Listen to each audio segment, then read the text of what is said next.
बंदो गुरुपद पदुम परागा सुरचि सुभाष सरस अनुराग।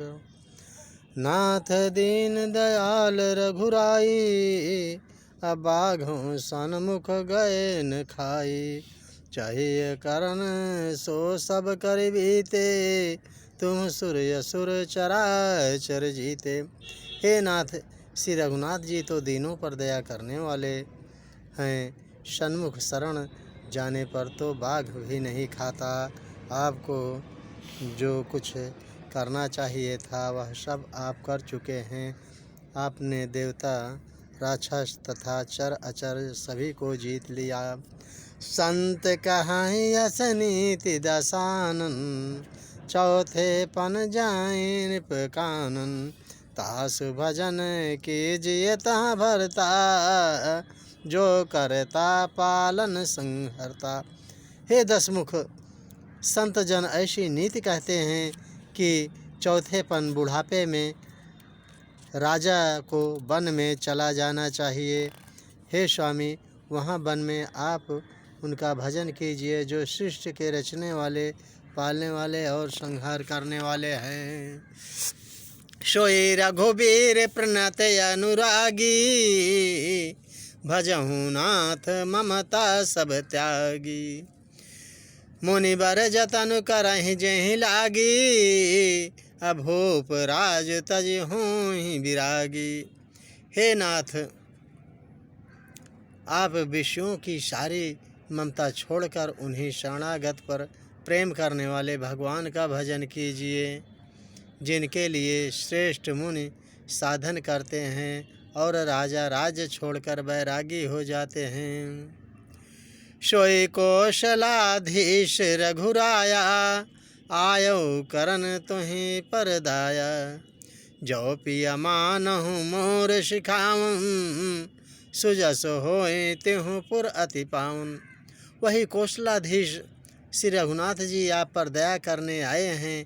हे प्रियतम, यदि आप मेरी सीख मान लेंगे तो आपका अत्यंत पवित्र और सुंदर यश तीनों लोकों में फैल जाएगा। अस कहे नयन नीर भरे गहि पद कम पतिगात। नाथ भजो रघुनाथ ही अचल हो यही बात। ऐसा कहकर नेत्रों में करुणा का जल भरकर और पद के चरण पकड़कर कांपते हुए शरीर से मंदोदरी ने कहा, हे नाथ, श्री रघुनाथ जी का भजन कीजिए जिससे मेरा सुहाग अचल हो जाए। तब रावण मैं सुता उठाई कहे लाग खल निज प्रभुताई। सुनताए प्रिय वृथा भय माना जग जोधा को मुहि समाना। तब रावण ने मंदोदरी को उठाया और वह दुष्ट उससे अपनी प्रभुता कहने लगा, हे प्रिय सुन, तूने व्यर्थ ही भय मान रखा है। बता तो जगत में मेरे समान योद्धा कौन है। वरुण कुबेर पवन जम काला भुज बल जीत हूँ सकल दिगपाला। देव दनुज नर सब बस मोरे कवन हेतु उपजा भय तोरे। वरुण कुबेर पवन यमराज आदि सभी दिक्पालों को तथा काल को भी मैंने अपनी भुजाओं के बल से जीत रखा है। देवताओं, दानव और मनुष्य सभी मेरे वश में हैं। फिर तुमको यह भय किस कारण उत्पन्न हो गया। नाना विधि ही कहेश बुझाई सभा बहोर बैठा सो जाई। मंदोदरी हृदय यस जाना काल वश उपजाय अभिमाना। मंदोदरी ने उसे बहुत तरह से समझा कर कहा, किंतु रावण ने उसकी एक भी बात न सुनी और वह फिर सभा में जाकर बैठ गया। मंदोदरी ने हृदय में ऐसा जान लिया कि काल के वश होने से पति को अभिमान हो गया है। सभायाय मंत्री ते बूझा करब कवन विधि रिपु कये सूझा।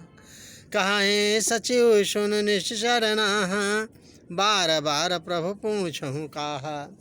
सभा में आकर उसने मंत्रियों से पूछा कि शत्रु के साथ किस प्रकार से युद्ध करना होगा।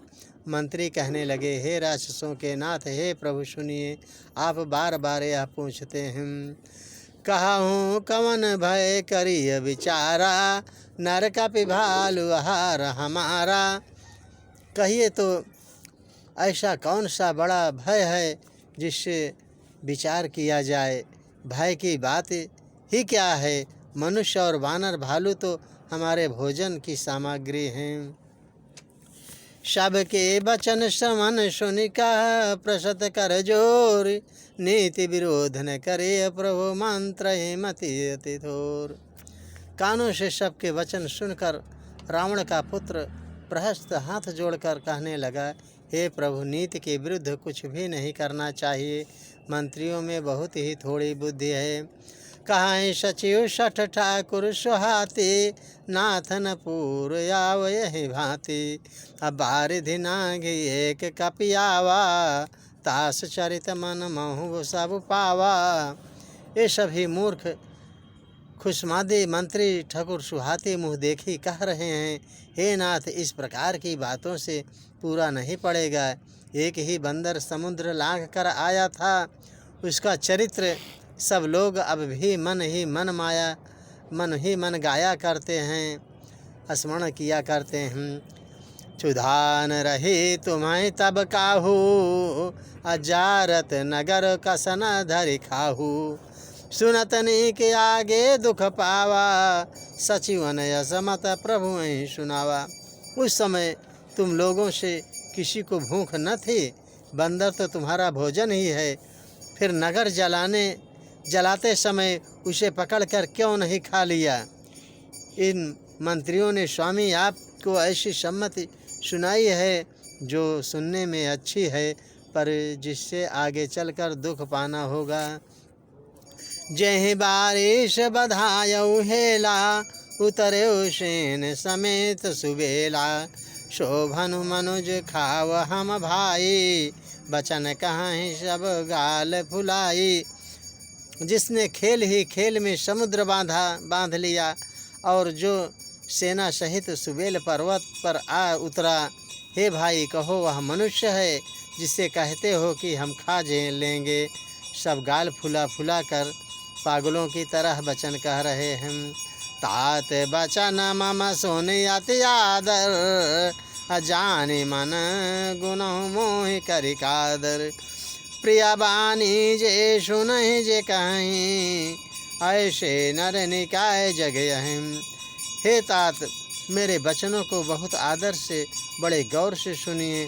मुझे मन में कायर न समझ लीजिएगा। जगत में ऐसे मनुष्य झुंड के झुंड बहुत अधिक हैं, जो प्यारे मुँह पर मीठी लगने वाली बात ही सुनाते कहते हैं।